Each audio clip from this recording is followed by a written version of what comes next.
मूंखे हिकिड़ी ॻाल्हि ॿुधायो।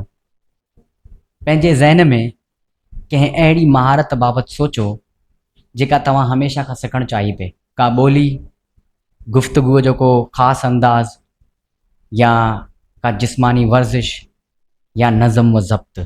का अहिड़ी शइ जंहिंजे लाइ तव्हां पंहिंजे पाण खे चयो जे त अॻिते हली कंहिं न कंहिं वक़्तु उहा आउं ज़रूरु सिखंदुसि, जंहिंजो तसवुरु तव्हां गुज़िरियल केतिरनि ई सालनि खां करे रहिया आहियो। हाणे पंहिंजे पाण खां ईमानदारीअ सां हिकिड़ो सुवालु पुछो। उन महारत खे अमली तौरु सिखण जे लाइ, उन जी मश्क करण लाइ तव्हां केतिरा कलाक ॾिना? अक्सर माण्हू हिन सवाल जो जवाबु न ॾेई सघंदा आहिनि, छाकाणि त उहो जवाबु हुननि खे तकलीफ़ पहुचाईंदो आहे। असां शयुनि बाबति सोचींदा त आहियूं, मनसूबाबंदी कंदा आहियूं, प्लानिंग कंदा आहियूं, उन बाबति पढ़ंदा बि आहियूं, पर अमली कमु या अमली मश्क उहा न आहियूं कंदा। पोइ वरी हैरान थींदा आहियूं त असां अॻिते छो न पिया वधूं। हेतिरी महिनत करण खां पोइ, हेतिरो सोचण खां पोइ, हेतिरी प्लानिंग करण खां पोइ बि असां कामयाबु छो न पिया थियूं। कोरेजोटिक व्यूज़, इंसानियत जो पैगाम। कोरेजोटिक व्यूज़, सच जो ऊंचाइयों नाम। कोरेजोटिक views for all of mankind। कोरेजोटिक views, leave no one behind।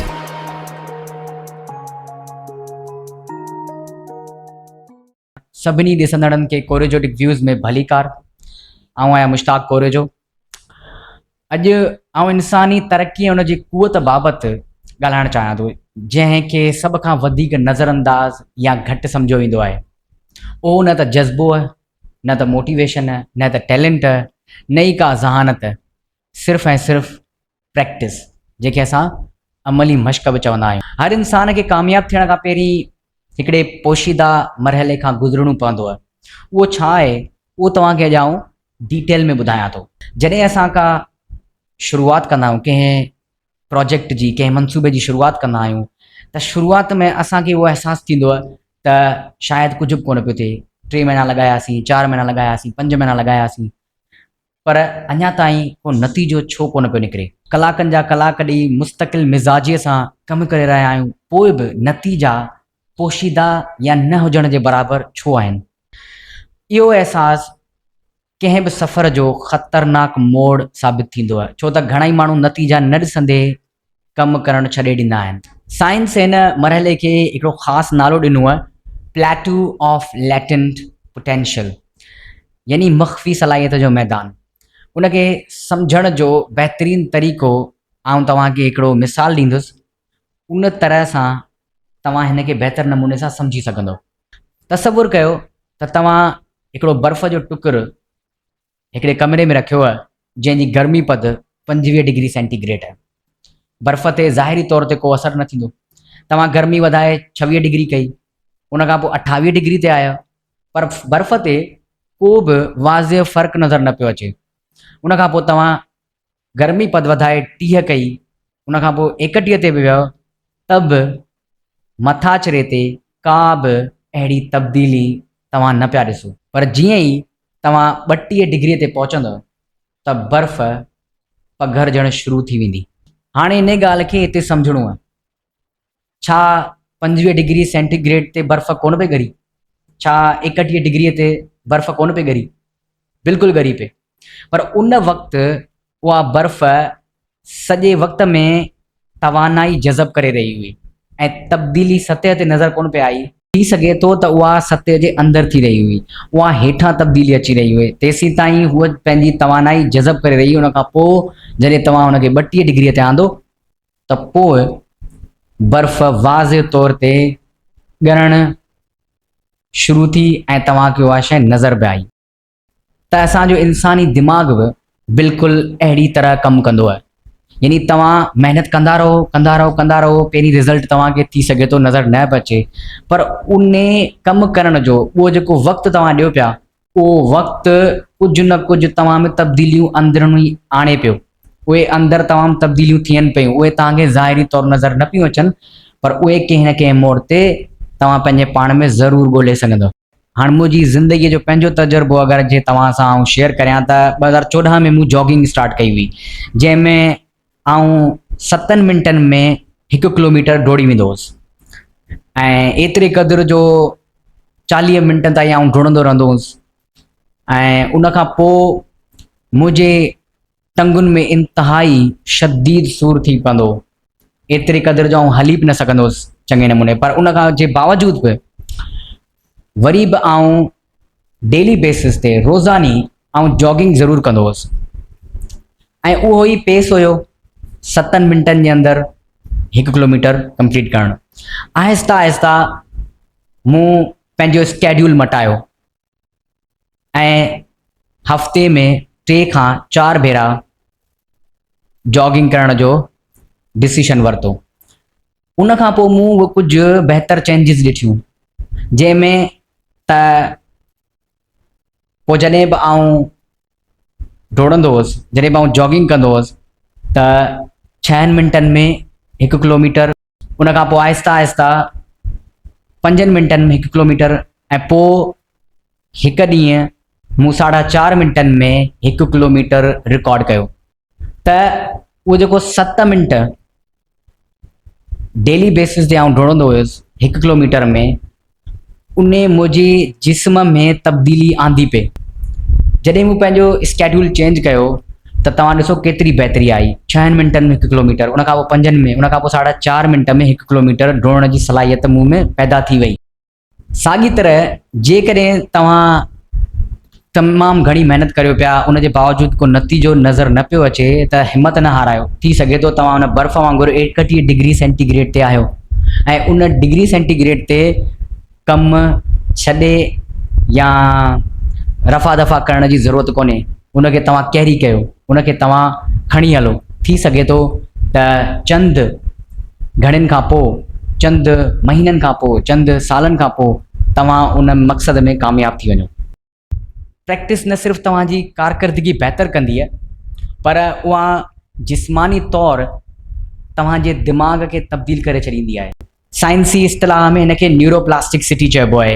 हिकु मशहूरु साइंसी कॉल आहे त neurons that fire together wire together. जॾहिं बि तव्हां कंहिं महारत ते प्रैक्टिस कंदा आहियो त उन सां लाॻापियल न्यूरॉन्स पाण में मज़बूतीअ सां जुड़ी वेंदा आहिनि। पर अक्सर माण्हू हिकिड़ी वॾी ग़लती कंदा आहिनि, उहे थोरो कमु करण खां पोइ रिज़ल्ट न ॾिसंदा आहिनि त उन खां पोइ हथु कढी वेंदा आहिनि। मशहूरु नफ़्सियातदान के एंडरसन इरिक्सन ॿुधाए थो त संजीदा प्रैक्टिस मुकमल तौर ते फोकस्ड या कंहिं मक़सद ऐं हदफ़ ते ॿधल हूंदी आहे।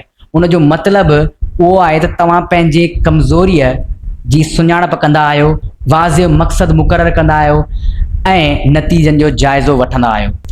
मूं पंहिंजी कम्युनिकेशन स्किल्स में इन प्रैक्टिस खे आज़मायो। जेके बि ख़ामियूं, जेके कमज़ोरियूं मूं में हुयूं, उन्हनि ते मूं कमु करणु शुरू कयो। पहिरीं रफ़्तार, पेस ऐं उन खां पोइ ओपनिंग्स, उन खां पोइ ट्रांज़िशन ते मूं कमु कयो। पोइ पंहिंजूं रिकॉर्डिंग्स कंदो हुउसि। ऐं रोज़ डेली बेसिस ते आउं पंहिंजी वीडियो रिकॉर्ड कराईंदो हुउसि जॾहिं आउं ॻाल्हाईंदो हुउसि, कम्युनिकेशन कंदो हुउसि ऐं स्पीकिंग कंदो हुउसि। उन खां पोइ उहे वीडियोज़ आउं मुख़्तलिफ़ माण्हुनि खे ॾेखारींदो हुउसि त जीअं उहे का तनक़ीद करे सघनि। अञा बि मूंखे का ख़ामी नज़र अचे त अञा बि उन ते आउं बहितरी वारो कमु करियां, उन ते मश्क करियां, उन ते आउं प्रैक्टिस करियां। त उन खां पोइ मुकमल तौर ते मुंहिंजी कम्युनिकेशन जेका स्किल हुई उहा बहितर थींदी वई। ऐं उन खां पोइ जेको मूं ॻाल्हाइणु शुरू कयो उहो बिना कंहिं सोच सम्झ जे, मुंहिंजी जेका ब्रेन जी जेका स्ट्रेंथ थी उहा ऑटोमेटिक थी वई। 3 तरीक़ा जेके हर प्रैक्टिस खे असराइतो बणाईंदा आहिनि। नंबर पहिरियों आहे स्पेस्ड रेपिटेशन। पंहिंजी मश्क खे हिकु ई ॾींहुं करण बदिरां मुख़्तलिफ़ ॾींहंनि में विरछे छॾियो।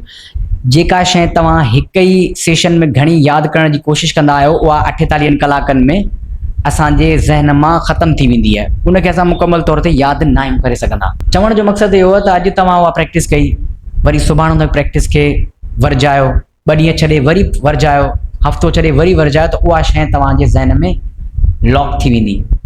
नंबर 2 ते एक्टिव रिकॉल, यानी फ़ाल यादगिरी।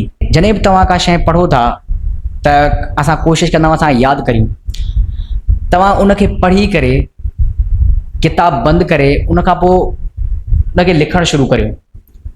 जेकी बि तव्हांजे ज़हन में इंफॉर्मेशन फीड थी वई आहे उनखे तव्हां पने ते उतारण जी कोशिशि करियो। जेतिरो थी सघे जेको मवाद तव्हां पढ़ियो आहे किताब मां उहो उतारण जी कोशिशि करियो। उन खां पोइ तव्हां किताब वारे मवाद ऐं तव्हांजे लिखियल मवाद खे कंपेयर करियो, वरी तव्हां किताब जो जाइज़ो वठो, वरी तव्हां लिखणु शुरू करियो। इन तरीक़े सां तव्हांजो जेको एक्टिव रिकॉल आहे, यानी उहो जेको पैराग्राफ हूंदो या को एसे हूंदो जेको तव्हां पढ़ियो, उहो तव्हांजे ज़हन में सही तरीक़े सां फीड थींदो। जॾहिं त तव्हां उहा बि हिकिड़ी ज़हन जी एक्सरसाइज़ पिया करियो। हिकिड़ी शइ तव्हां पढ़ी छॾी, उन खां पोइ उहा शइ तव्हांजे ज़हन में केतिरे क़दुरु फीड थी आहे, उहा तव्हां वापसि उन मां पंहिंजे पने ते उतारे रहिया आहियो। ऐं इहो ई अमल न्यूरल पाथवेज़ खे मज़बूत कंदो आहे। नंबर 3 ते आहे इंटरलीविंग। हिक ई सेशन में 2 या 3 लाॻापियल महारतुनि खे पाण में मिलाए मश्क कजे। हीअ इज़ाफ़ी ज़हनी महिनत तव्हांखे हक़ीक़ी ज़िंदगीअ जे ग़ैर मुतवक़े हालतुनि लाइ तयारु कंदी आहे।